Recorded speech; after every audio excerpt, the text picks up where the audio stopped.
perfect. Wonderful. So segue into local government. I mean, many of the things that we talked about today are what drove me to get into public service some 30 years ago. I decided to enter this, kind of shift my priorities from a promising career as a bartender and part-time musician to public service. And I went to a great school and got a focus on environmental policy, and thought I'd go out and just implement Al Gore's plan back in the 90s to combat climate change. And we all know how that worked out.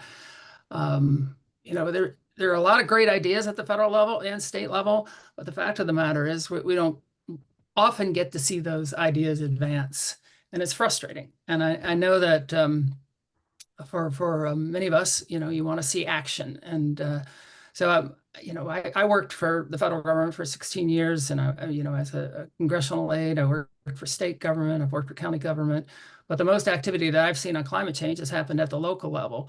And spoiler alert, there's not going to be a lot of federal activity in the next few years unless it's incentive-based. I mean, we talked about some of the Inflation Reduction Act incentive programs, which have been working, but we're not going to see big command and control legislation, primarily because of the Supreme Court and some big decisions that have come down in the last 2 years. The major questions doctrine, this invented doctrine by this conservative court, which basically will hold any decision by an agency before the Supreme Court. And if it's not a major question, I mean, if it is a major question that affects the economy or the environment, the Supreme Court can weigh in and hold up any sort of regulatory apparatus.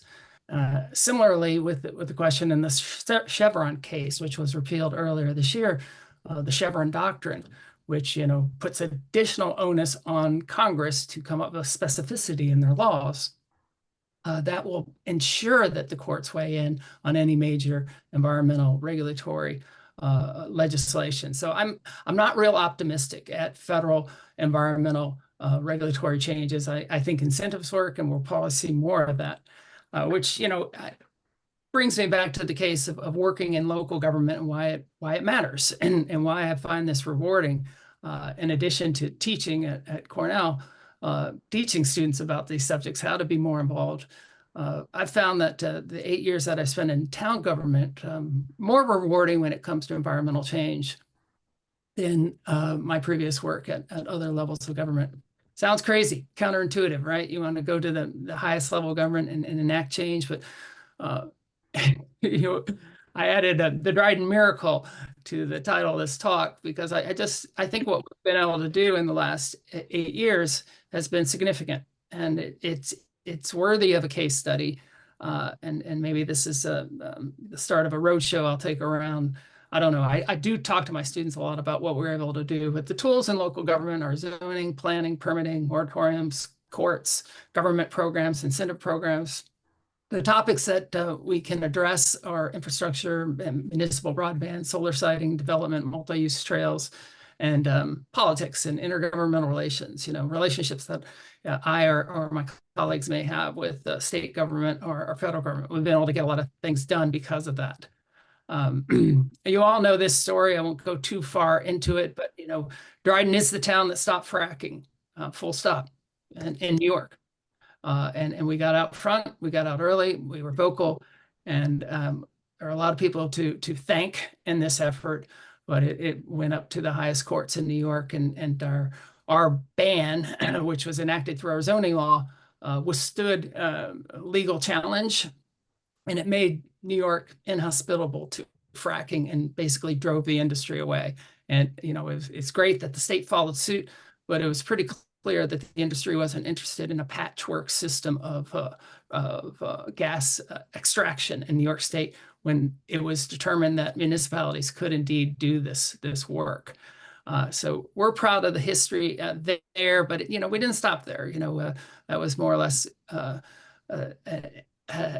dawn of a new time in the town of Dryden. And since that time, we've really acted locally. I'm very proud of the work that our committees do. One of the things that we can do as elected representatives is appoint great people, many of whom are on this call, like Alice Green, or I think Ray Berger was on earlier, Gina Cassidy. a whole host of people that are involved, Marie McCrae, Chuck Geisler, and we've been able to get these things done. And we've been a climate smart community since 2019, as you can see, and we started this before it was cool. There are a lot more communities now that are able to do this, and we, secured bronze level. We just were reauthorized for bronze level again. And you think, well, what good is that? Well, when you get these certification levels, you get points on applications before the state government, and it pays off. There's also a NYSERDA program that we've been able to compete in and secure a tremendous amount of money for town government renewable energy projects. And we're really proud that, in 2023, we secured some 150,000 through this Clean Energies program that NYSERDA runs, and 175,000 in 2024. And these are ways to improve our infrastructure in the town highway department, and moving towards renewable energy vehicles, and to reduce greenhouse gas emissions. Now, we have no regulatory power over emissions, let's be clear, at the local level. But what we can do is do smart infrastructure and investments throughout the town. And that's what we've tried to do. You may remember this whole story about community solar in Dryden. It's all worked out. The sky didn't fall in the town of Dryden like many predicted, but we had to push this, and our community in many ways wasn't ready for this when we did it.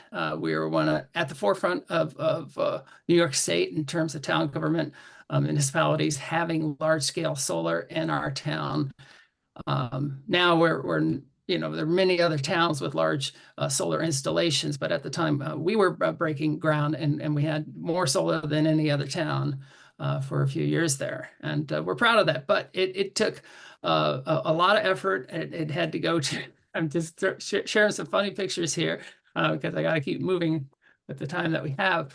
But there were things in place that we were aware of that meant that this investment, this change in our town would reap massive benefits to our residents. And it's been nothing but successful. And we had to have an election about this. And the most packed I've ever seen our town board meetings was at the height of this, whether the town would approve these projects. Some just were mad that we divided the community over it. But we were of the thought that this needed to happen, and that the benefits would far outweigh the cost. And that was the gamble that we had. And the town could have gone the other direction and thrown me and my colleague Jason Leifer out. And we were able to get out and communicate. And I think it's a key part of what you have to do in local government. If people want to know how we were able to do so much, it's through communication and making sure our public knows what we do. Now, both Jason and I have skill sets that, go back in this. He's a lawyer, I'm a public policy person. We're able to communicate.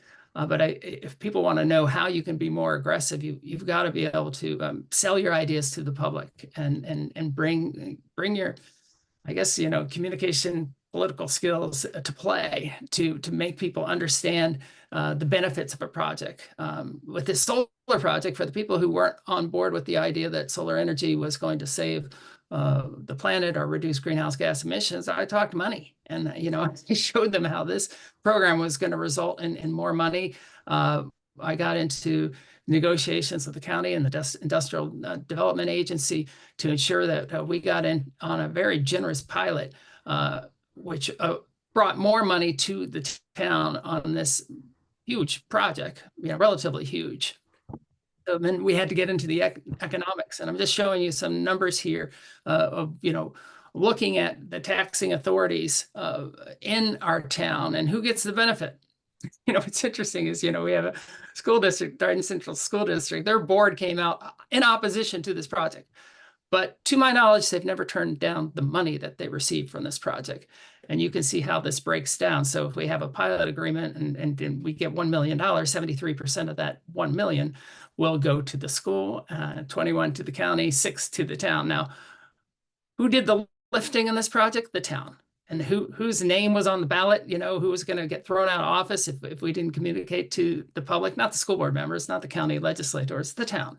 And so this didn't look right to me and to Jason and my colleagues. So I went in and initiated this sales tax offset program. And it gets a little wonky, but as I just showed you, the revenue from the pilot programs has to do with the ratio of taxes. And if we engaged in the sales tax offset, where the county retained some of our sales tax money in exchange for allowing us to raise our property taxes, we were wound up with a much more beneficial tax rate. So the 6% that you saw here actually went up. And through this, we were able to bring in about 60,000 a year, and it grows every year, by the way, of new revenue to the town. And that's been nothing but beneficial. And I'm very grateful to the county for allowing us to do this, because our legislators at the county level respected that we were at the forefront of this business. And allowed us to do that, but it's made a big difference. So we've been able to go out to our public and tell them that, look, we negotiated a 10% of benefit if you sign up for this project. So the typical sign up when you do solar, community solar is 5. We got a double rate if you go with these solar projects and this tax benefit. You all know this, there are obstacles. People would say, well, why can't you put it here or there? And we had to make it clear to the public that, solar can't go everywhere. It's got to go close to where the energy transmission lines are, and you have to be fairly selective in these projects. Once we did pass this, it wasn't all good. We still had to go through the courts. That's why I mentioned that's one of the tools you got to deal with, is defending this. And long after the projects were, permitted, we were in court, going to the state's highest court to defend our process. And maybe that's why more communities don't do this sort of thing, because it's a headache. And the legal challenges are intense, and you've got to have good representation to win those challenges. But just as we did in fracking, and maybe because fracking showed us the way that we could win in court, we went with this project as well, and defended our actions and continue in that direction. And I will say, after fracking, we realized that, if we're not going to allow fossil fuel expansion, extraction in our town, what are we going to allow? And that was part of the argument for large-scale solar, is that we're not anti-energy. We just, want clean energy. These are some of the lessons from the project. And I'm not going to go into too many details on that.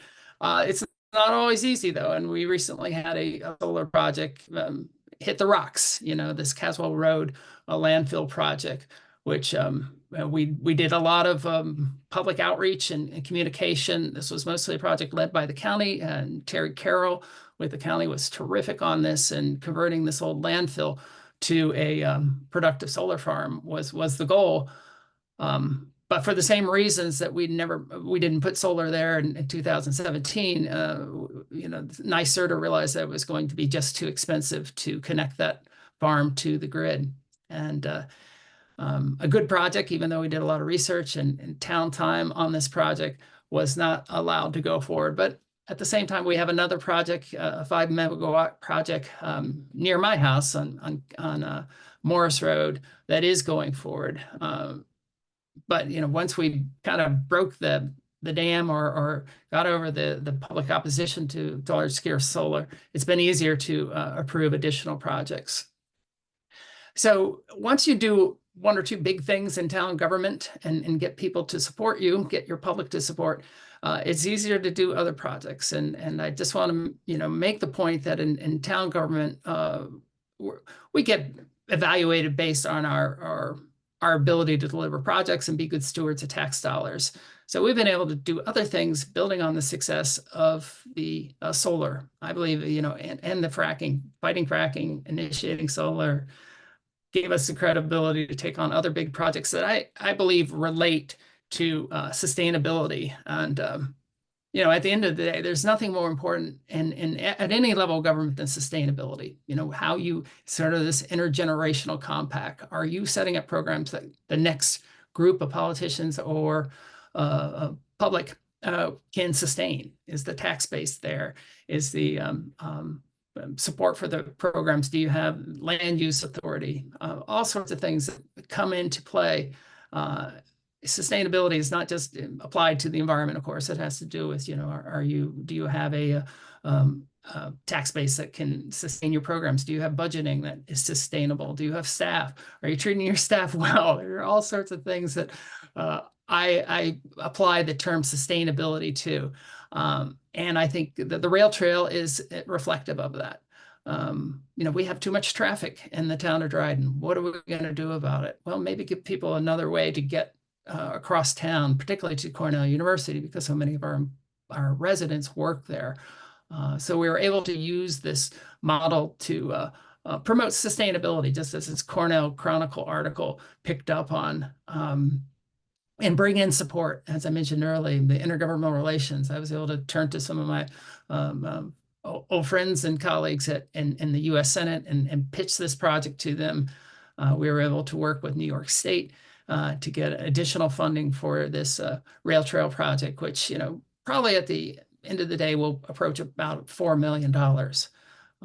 It's a big infrastructure project, and it's taken a lot of lifting from a lot of people.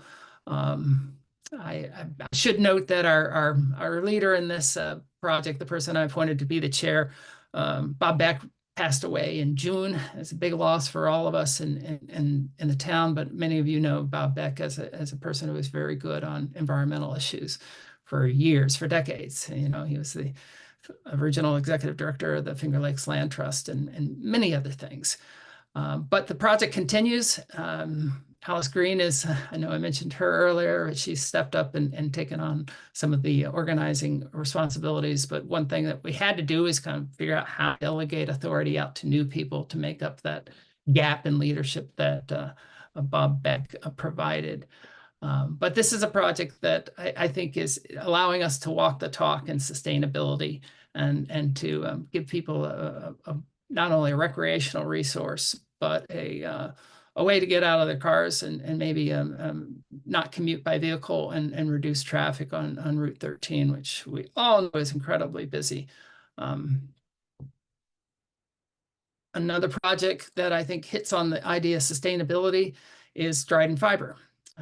We are the first and only municipally owned and operated town internet service. We've got over 100 subscribers at this point, and we expect to be well over 200 by the end of the year. We got a big boost by the state in June, which some of you may have heard of, nearly $9 million in funding from the American Recovery Plan, ARPA, which was one of the first big COVID recovery plans that passed the Congress back in March of 2021. It's kind of interesting because it shows you how long it takes for federal funding to get out to a municipality. Here we are 3 years later, and we're finally reaping that. But with municipal internet and affordable municipal internet, we reduce, the need for people to commute as much, and they can work from home more productively and not have to go to the public library to use the internet. And it's an equity issue, but I also think it's a sustainability issue for our town. And I would say that, without our earlier efforts on things like solar or fracking or the rail trail, we wouldn't have been able to do this project, because we, over time, have built trust with our public to keep re-electing us. And we've delegated a lot of authority to the community. We've gotten, these really great task forces and advisory committees to spread the word of what we're trying to do. So we're not seen as, an insular group of people that are leading this town in a dictatorial way, but a more inclusive way to show what town government is doing. So pretty proud of this project, as you can probably tell, but I think it's indicative of a sustainable mindset that we have. More recently, I've had to deal with this issue of crypto mining. And I just throw this out there to show you, you never know what's going to pop up in your town, and you have to study quickly and come to decisions about what the long-term impacts of an industry are.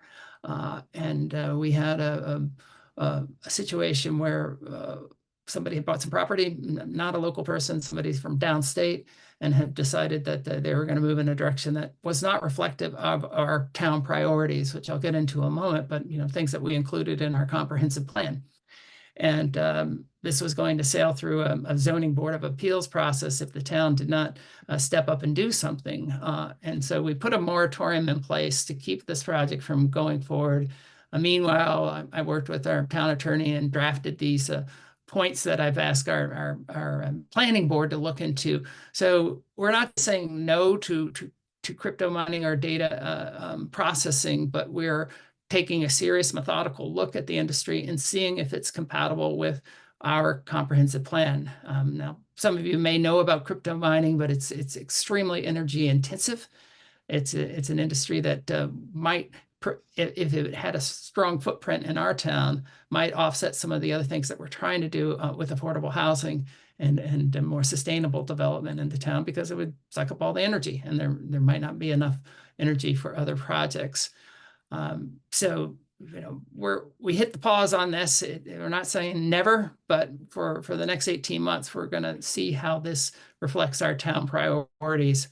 When I turned to this developer in one of the meetings, and I said, have you looked at what this means to the grid and the energy use? And he turned to me and said, well, that's just not your problem.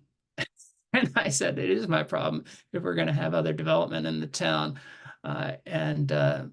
So this is an issue that this fellow has turned around, and he's suing the town. And I'm not going to get into a lot of details about that. But that's we had to be willing to say no to an industry and suffer the consequences. And we're not new to going to court and defending our town actions. And we found ourselves back in that place again. But I think we're following a responsible path here in terms of reflecting what we've already determined our town priorities are. And that gets back to comprehensive planning, which I'll touch on in a minute. Another thing that many of you may have remembered is, we've got the large gas compression station in the town of Dryden, and they wanted to do an upgrade a few years ago, and we were concerned about it and what that would mean for increasing CO2 use and emissions, I should say. And it required a very quick study. And, in this case, I got in touch with a lot of experts and relied on some of my academic background to try and understand what the hell this project was going to do. And with community input, Mothers Out Front, I know some folks are on this call from Mothers Out Front, we were able to really say, we're going to use our land use authority, our permitting process, to make a national environmental, energy company meet some local needs. And so they may want to upgrade their equipment to allow more gas through, but if they do that, we want some improvements in the process that they use there, and more modern equipment, being put in place. So we get the benefit of a reduction in criteria pollutants, which is a EPA term for things like NOx and SOx and VOCs and harmful air pollutants that can cause asthma and sickness and cancer, in return for our building permit. That's a police power. That's a power that local government has. If you want to do something, turns out you need a permit to do that. And we made that clear to in this case, they were called Dominion Energy at the time. They're now Berkshire Hathaway, but we made it clear to them that we do indeed have permitting power on this. We had to send a letter to them, I think it was in 2018, 19, to put them on notice that any changes at the Ellis Hollow facility would have to be accompanied by a special use permit. You can bet they didn't want to hear that. But in return for that, we got a number of concessions, which has resulted, as you can see, to some much cleaner emissions. This project reduced HAPs and NOx and CO emissions by 92%, 74%, and 82% respectively. Those are massive increases. And we've had it independently verified. One of our residents, Stu Berg, has been terrific at leading some independent air monitoring to ensure that these marks are being met. And it resulted in about a $60 million upgrade. So anybody who thought, well, you environmentalists are being too rough on this company, maybe we can appeal to them on the fact that we got a hell of a lot more revenue out of this in terms of tax revenue, and so did the school district, which benefits everybody. So we need to communicate that to the folks that think that we go overboard on environmental issues. It actually affects their pocketbook too, and the taxes they pay and the amount of revenue that are coming into the taxing authorities. So this is a project that took a lot of community communication. At the time, there were a lot of big public meetings and a lot of skepticism about whether we could get these concessions out of Berkshire Hathaway in the end. One of the things that I wrote into the special permit is that they come every year and they produce these reports that you can see. And so they are required to come every April. Just like April Fool's Day, we'll get a report from Berkshire Hathaway at the town board in person, where they show to the community what they've done there. And I think this has done made some progress. I don't want to say it's ensured trust, but it allows us to have dialogue with this entity that I think previously seemed kind of foreign, like they're behind this gated barbed wire fence. And who are these people? Now we've got a face, we've got an annual report, and the relationship has really, really improved. But it took some persuasion and a lot of time from the town leadership. Okay, so the next thing I want to show you is, our big power, and the reason why I enjoy working in town government is our control over zoning and land use and attracting projects and trying to address some of the wicked problems that we face as a town, as a county, as a state, nation. One of them is housing, and really trying to promote the right kind of housing in the right places, and changing our zoning and working with developers and making clear what our priorities are, and trying to bring change and sustainability to the town in that manner. Now when a developer comes to our town, they don't even ask if they can use gas. They just know. They just know their likelihood of getting a project approved that's reliant on fossil fuels is pretty dim. So when you see these projects like the project proposed in Varna, the project that's under consideration in the village of Dryden, they're all dependent on renewable energy. And we're kind of proud of that, but it's something that I think adds a lot to sustainability and really is important in terms of where we locate these projects, the size of the projects, and their compatibility with the host communities that they're in. Which brings me to comprehensive planning. Comprehensive planning is not required, believe it or not, in New York State, but it's strongly encouraged. We went through that process the year before last, and we started it during COVID, which made it kind of rough to get community input. But to have a valid comprehensive plan, you really have to develop it in public with a lot of outreach, a lot of surveys, a lot of public meetings. We had some difficult public meetings because a comprehensive plan sets the course that your local zoning updates will follow. And so it can be divisive, but once it's in place, it's going to guide a guide a community for the next 15 or 20 years. And it was time. Our last comprehensive plan was in 2005, which did not include a section on energy or sustainability. In fact, energy was mentioned twice in our 2005 plan. In our updated plan, it's mentioned 99 times. And we have a whole section on energy and sustainability, which was one of my reasons for embracing this idea that it was time to redo our comprehensive plan.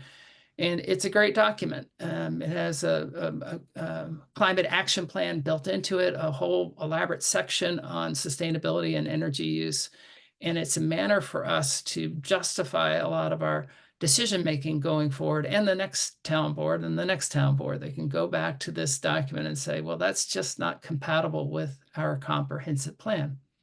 As I mentioned a moment ago with this issue of crypto mining, my view is it's not compatible with our comprehensive plan. And that's why I wrote that charge to our planning board. Tell us in writing what your thoughts are on this, and research this, and go back to our guiding collection of principles, the comprehensive plan, and show us how a given project is compatible with it. But this process to be valid is complicated and long, and but it's worth it. And so communities that are looking to change the page and how they're operating in terms of sustainability and particularly energy and greenhouse gas emissions should embrace the process of comprehensive planning, or updating their comprehensive plan, and making sure the process incorporates what you think is important. It takes time. We lost some friends in this process. We had some horrible at one point, we had a Zoom session that was disrupted by people who wrote really foul things and racist messages. Somehow they got control of our pointers and were able to write across the screen and have 100 people read, really nasty things.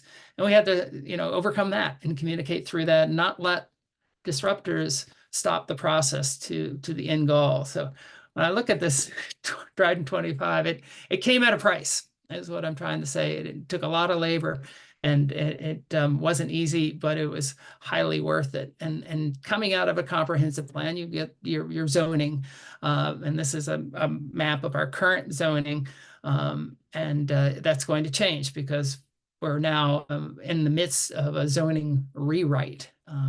It's a wonky way of, we're going to make this map a little more up to date, which is important for communities to do periodically, and to make sure that we're incentivizing good land use, and also prioritizing housing in a way that moves us away from the single family lot, which is the old model, and allowing more density in certain places, or the option for an accessory dwelling unit, an ADU on your property, and various things like that. But the secret sauce in moving something like this is having the right people involved, and appointing the right people, and making sure that we're using our appointment authority to have the community reflected, and we're not insular, and in our case just appointing liberal Democrats to our committees. We don't do that. We appoint independents, Republicans, people of different viewpoints to our advisory boards to get more community buy-in. And let's see. Wow, there. And it's 11:59. Peter, I get an award for that. That was really terrific, Dan. I just thought you made me talk about this. You packed a lot into it. Well, you are a fast talker, though. I couldn't talk that fast. But well, I get some practice. I'm glad I pushed you on this, because it really does make a great case study. And I think it's something you should write up for something like the Journal of Public Administration or something. Spare time. I plan to do that. I hope the message here is that you can act on your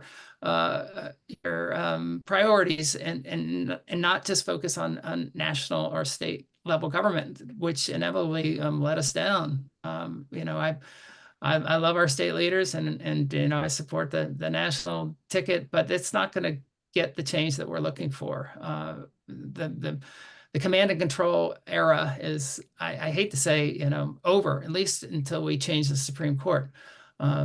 Activity to really rein in greenhouse gas emissions, it has to be done through incentives and smart planning, and maybe incremental, which I hate I hate to say, but incrementalism is the way policy changes. It's rare that you get big sweeping changes in law. It's done in bits and pieces, and we all want change fast. I mean, you laid out all the things that make us pissed off and want things, the switch is flipped, but it's more like a dial. It's not a switch that flips, and you can dial it all here A and there to rheostat, get. not a switch.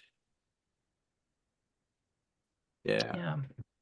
So any I questions? think, what you showed though, Dan, is that incrementalism can accomplish significant things. You just have to be persistent the way you are and smart. And have good people around you. And maybe the most important thing that Jason or me do is to attract good people to work with us on staff and as volunteers on our advisory boards, and give good ideas, or charges to those committees, but empower them at the same time so they can think of creative solutions and get things done. But if you're holding on tight to power and you want control and you want credit, you're not going to get things done. It's like that old saying, I think it's Truman, who said, it's amazing what you can get done in this town if you don't care who gets credit. And I think that's really important. And absolutely. So Chuck has his hand up, so get him in the conversation. Thank you so much, Dan. 8 years of your energy has just gone a long way. It's very evident. I'm remembering that back in the fracking startup, our town collaborated very much with Ulysses and possibly other towns. And my question is, do we continue to collaborate with any of the other towns in the county? God, yeah, and in the county too. So a key collaboration is Dryden Fiber. That $9 million is coming because we decided let's work with our friends in Caroline and bring them in on this project. My sense was it's because, my understanding of state government is they love to see intermunicipal partnerships. And I thought our chances would go up if we submitted an application that showed intermunicipal partnerships, that we weren't just thinking insularly. And that's one of the things that got that project approved. So we're partnering with the town of Caroline for Dryden Fiber, and Caroline residents will have access to all the benefits. By the way, the benefits are really good. I mean, our service is, $49 for 400 megabytes up and down.